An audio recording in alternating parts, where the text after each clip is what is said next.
It is time for the Media Beat with David Tereshchuk. David joins us every Friday here on Robin Hood Radio. You can find him at his own website, by the way, themediabeat.us.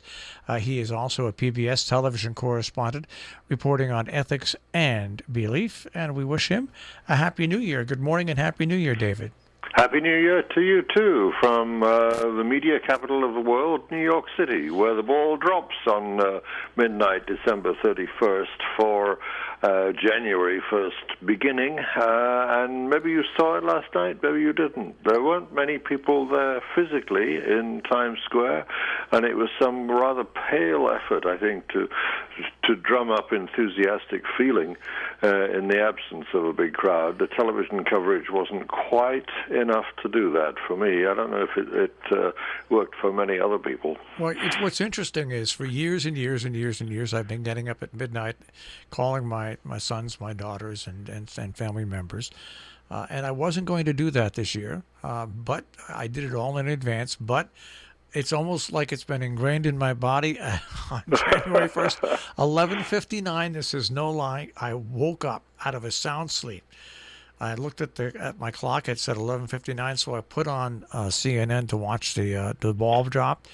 And yeah, it was kind of fun to watch the ball drop. But the main thing that I recognized when I was looking at that, all the businesses in Times Square that had their logos prominently on display, and it was like a big commercial for people that didn't buy TV time, but they got on TV. And yes, I would figure there was a couple thousand people maybe throughout the whole thing, but it was different, and it. You know what? I know they tried. Maybe they should have shot off fireworks or something with it. But yeah, it did come off as kind of bland and lame. Yeah, it came out rather flat, I'm afraid. But and you're so right. It was just a self-promotion fest for businesses. The crazy logos everywhere. So just a reminder that we're a commercially minded nation, and never miss an opportunity to get your slogan up there or your trademark. And that's what it was. But yeah, the turn of the page was marked, and here we are in 2021. And I can't help but feel a sense of relief that those four digits are behind us, 2020. It's over, and now we're 2021. Let's keep looking forward. I still think most people are going to consider 2020 over on January 20th. Yeah, so that's the turning of a page, the real turning of a page, I guess. Yeah. One of the constitutional lessons that I think we're getting over this transitional period, though, is the power of the majority leader in the U.S. Senate. It's extraordinary to see Mitch McConnell's capacity for holding the nation to ransom, almost, and certainly having the fate of the nation in his own two pudgy hands. It's extraordinary to see him dominating the airwaves as he does, and he has over the last 3 weeks, and more to the point, over the last 2 or 3 days, when effort to get the COVID relief package increased in the size of its checks going out to every American, and every American under $75,000 a year annual pay at least, and it's an object lesson, I think, in asking the question. As a friend asked me last night, as we were waiting for the ball to drop, is it taken 200 years plus of our Constitution to realize how much power we were putting in the hands of one person, the majority leader of the U.S. Senate? I don't think we ever realized until now. I think we realize it now, and I think we would have realized it when it happened with the Democrats. Is that we've had a Republican president with a Republican Senate now allowing the Republican president to do whatever he wants over the past year and a half to 2 years, over the past 4 years. And that's what makes our separation of government so unique, but also so susceptible, because if you do have one party control, or one party where it has a dominant factor, and the Senate is not as independent as you would think it would be. I'll say, yes.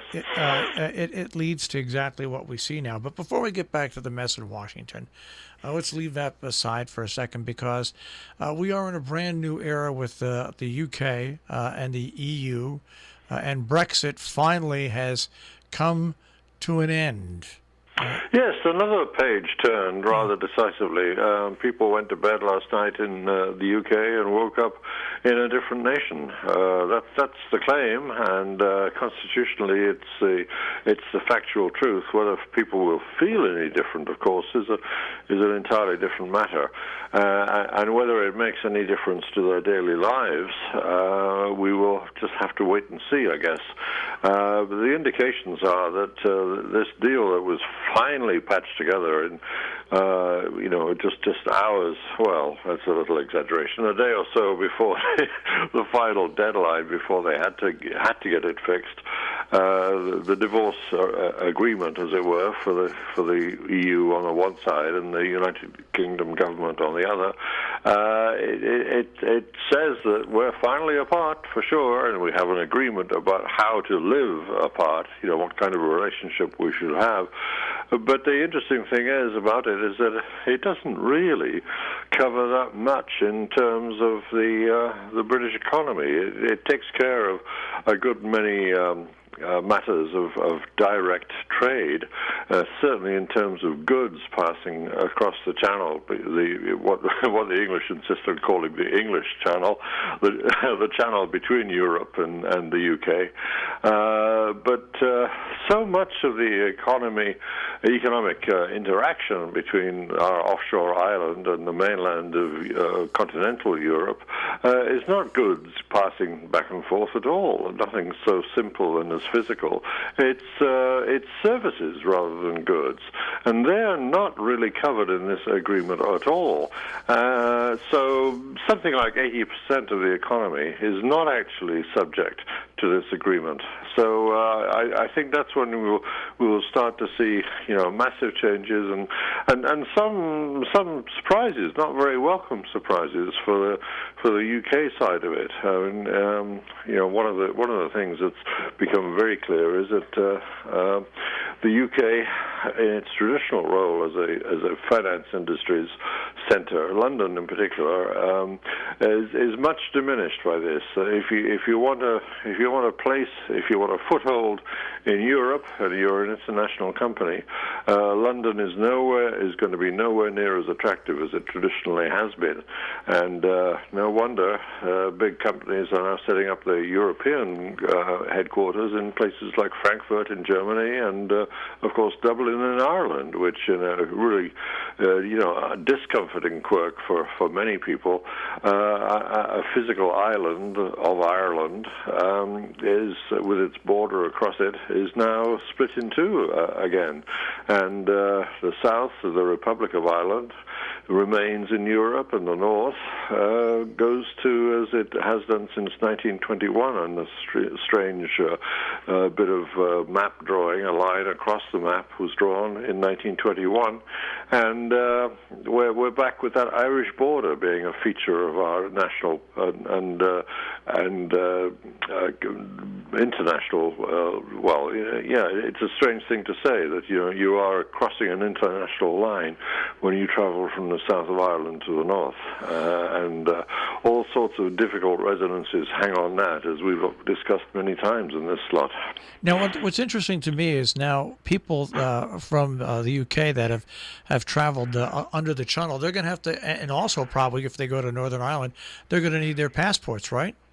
Not going to Northern Ireland, no, but going to the south, well, it's as often between Britain and Ireland. It's a fudged issue.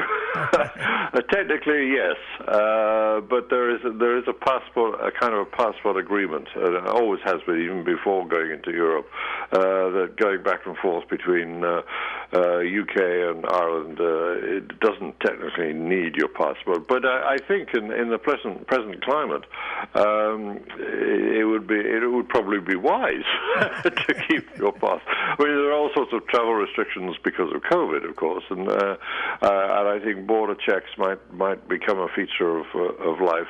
And if you get on the ferry, for instance, from the UK, you get it from an island, a small island on the Welsh coast, and you go across the water to Ireland, to the port of Dunleary near Dublin, and of course passports would need to be shown there just as a matter of regulating passenger flow, and I'll be experiencing this myself because I didn't mention at the beginning, but this is the last time for some time that I'll be saying that the media beat comes from the media capital of the world, New York City. I'll be actually broadcasting the media beat on Fridays from the capital of the Republic of Ireland, Dublin's fair city, for about 7 weeks.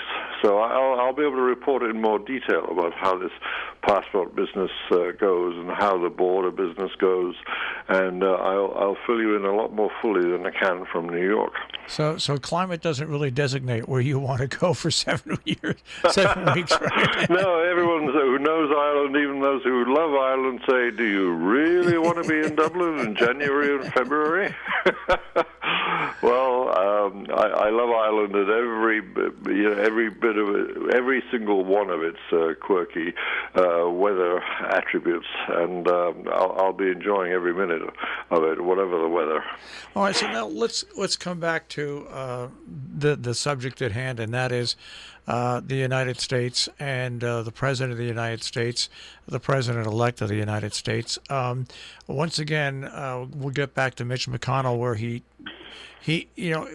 Joe Biden is going to be on the 20th of January, the president. But now you have 140 House Republicans that want to debate this, and they'll be able to do it for 3 or 4 hours on the 6th. And you also have they'll probably wind up with about 5 or 6 Republican senators that will debate this for another couple of hours. The thing and tell me if I'm wrong, the thing that's concerning with me about this is when Hillary Clinton lost, yes, there were a few Democrats that threatened to do things like this and threatened to, but it didn't. But when you have such a broad scope of the House, almost 140 Republicans in the House, it is obvious what is going on here to me, and what is going on here to me is that pressure is being put on the Constitution and future elections by party members that want to gain access to Trump's database. When in his database are the 70 million people who voted for him, and that they are putting those 70 million people and hoping to get a hold of those 70 million people and possibly bring them into their own background. And by doing that, they really put future elections at risk by doing this. Or am I looking at this the wrong way? No, I think you're describing what's going on as a purely and very cynically expressed form of political position jockeying. It's entirely a matter of not a particularly achievable political aim being put in play here. No one amongst those people who will be casting doubt on whether the election was won fair and square by Joe Biden, as of course it was, and 90 courts and 90 judges in 90 courts at least around the country have made that decision, throwing out the various legal shenanigans that the Trumpists were getting up to, trying to challenge challenge the Biden victory. And on this last day, the 6th of January, where you can do that in a public forum, in this case, the two chambers of the U.S. Congress, you'll have this what I would call a mime show. There's absolutely no constitutional way that Biden victory can actually be challenged, but this mime show can be put on to say that it's questionable for the purpose, you're dead right, of impressing somehow or other the base that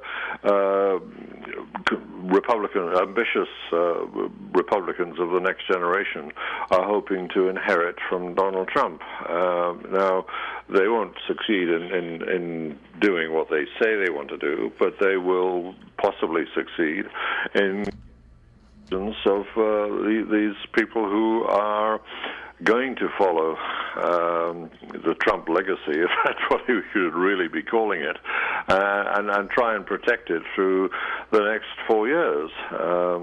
Obviously, it'll be interesting to see who emerges as people declaring themselves as potential candidates for 2024 on the Republican side. It will be the list will correspond very closely, I think, to the people who are coming to the forefront now in casting questionable doubts about that Biden victory at the very last minute on January the 6th.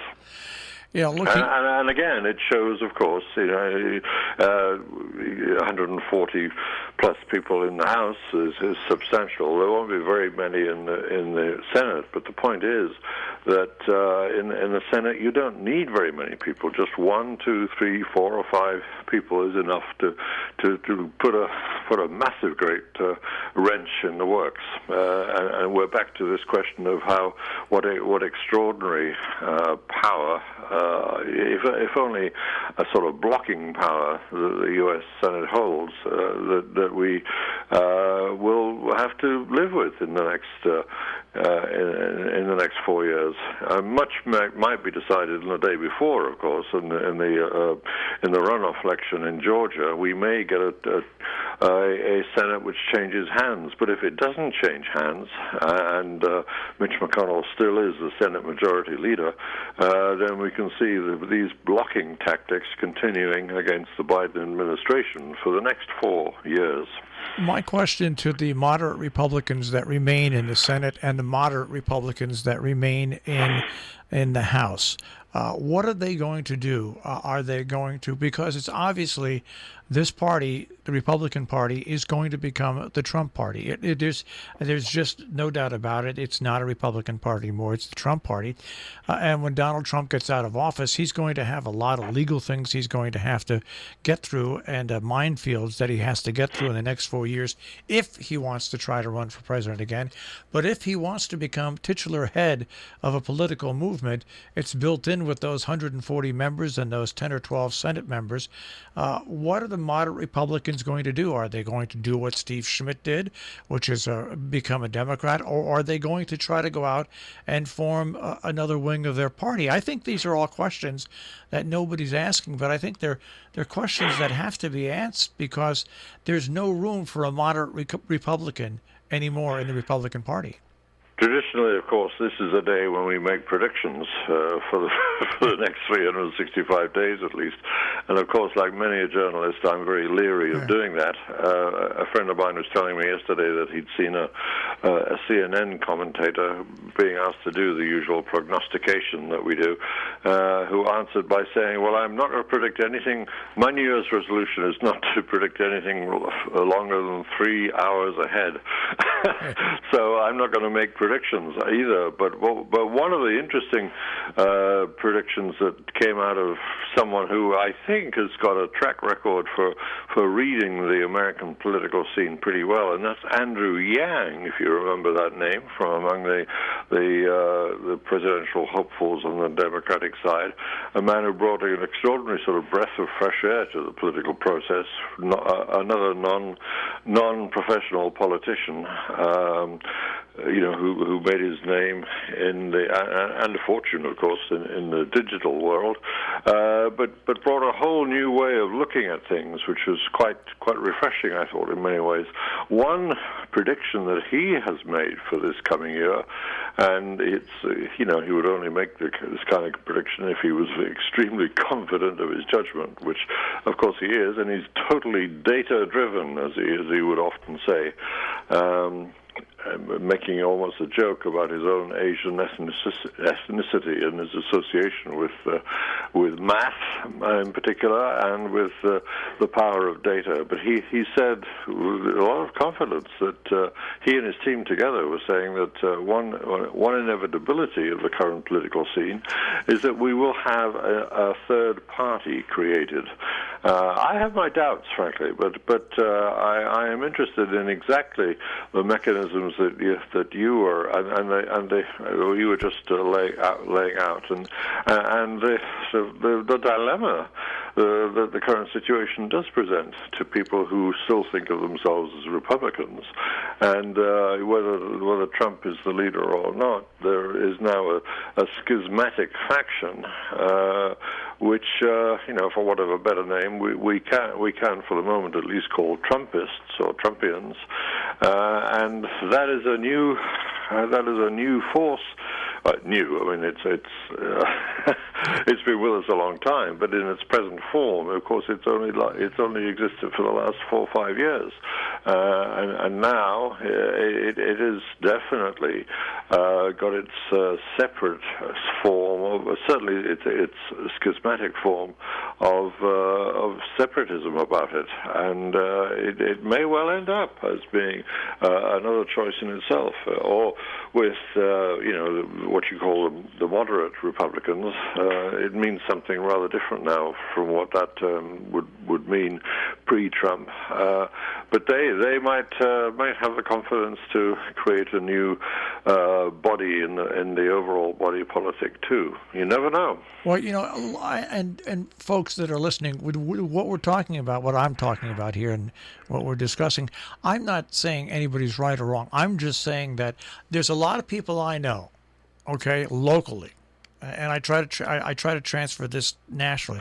There's a lot of people that are friends of mine, and I'm a progressive, all right. I'm a diehard progressive. So I don't necessarily always agree with the Democrats, but I side with the Democrats most of the time. But I'm a progressive, and I can still operate within the Democratic Party. But if you're anywhere near being a moderate liberal, you can't operate in the Republican Party. And I say that because I have so many close friends of mine, and I mean not Facebook friends, I'm talking about close friends, that are Trump supporters. These are bright people, these are nice people, these are not racist people, but they do like the fact that Donald Trump is his, I'll say it for USA first, America first. I mean, that has a lot of connotations that I'm not going to get into, but these are really nice, good people. These aren't people that are extremists or racists, but there's so many of them out there. I don't know how the Republican Party can. It doesn't look. See, the Republican Party doesn't look like to be the party that can operate with a big tent. The Democrats, they are. They allow anybody under their tent that they want, but the Republican Party doesn't. That's why it's going to be so interesting to see what happens in the next year and a half. Yeah, and it all rather depends on the prize at stake, and of course the prize at stake ultimately is power, and that will do an awful lot to condition people's minds about what they do in terms of party allegiance and the possibility of breaking off and creating a new party. But it is remarkable, and I think the last 4 years have demonstrated this very clearly. It is remarkable how some people are prepared to put what appeared to be unbreakable principles for themselves aside when it comes to holding on to power or gaining power if it's not already in their hands. To go back to Mitch McConnell again, because I think he's in some ways very illustrative of this point. One of the reflections that comes very clear as you look back over the last 4 years, and consider the powerful position that Mitch McConnell is in now, is something that interestingly enough, Obama and Joe Biden together talked about a lot themselves. It's clear from Obama's new memoir, which I've been reading, by the way, and I do recommend it. It's nice to have a president who can write so well, and clearly it is his own writing. It's not one of those ghosted memoirs by any means. But what's very clear from it is the long shadow of Mitch McConnell, and one quote, I think, that sums the whole thing up and is used almost like a recurring chorus or a refrain in the book. It comes from a conversation that Joe Biden had with Mitch McConnell when they were both senators, just senators each, equal footing. Well, actually, no, Mitch was already a leader, of course, and Biden was just a very senior senator. But Biden was trying to get a piece of legislation through for the good of the country, in his view, and it was being blocked by Mitch and fellow senators, where Mitch had organized the blockage, and Joe was earnestly, in Joe's way, trying to explain what the benefits of this legislation were for the country at some expansive length. And Mitch supposedly, reportedly, according to Biden himself, put up his hand like a traffic cop, a kind of halt gesture, to say stop, like a traffic cop, and he said, "Stop here, Joe. I think you're confusing me with someone who might care." And that phrase comes up again and again in the Obama memoir. In the end, it's just all about brute politics. And for certain people in both parties perhaps, but we're seeing it demonstrated very clearly in the Republican Party at the moment. For some people, principles don't matter, but the holding on of power or the getting of power certainly does matter much more. Well, we are on day one of a brand new year, and I want you to have safe travels as you head off for the next 7 weeks. And it's going to be interesting to get your take on, looking at America from afar once again. That's my aim, and I look forward to it too. David, Happy New Year and safe travels, and we'll speak to you next week. Speak to you then. Bye-bye. David Tereshchuk with the Media Beat here on Robin Hood Radio. You can find David online at robinhoodradio.com. Click on demand, click on the Media Beat.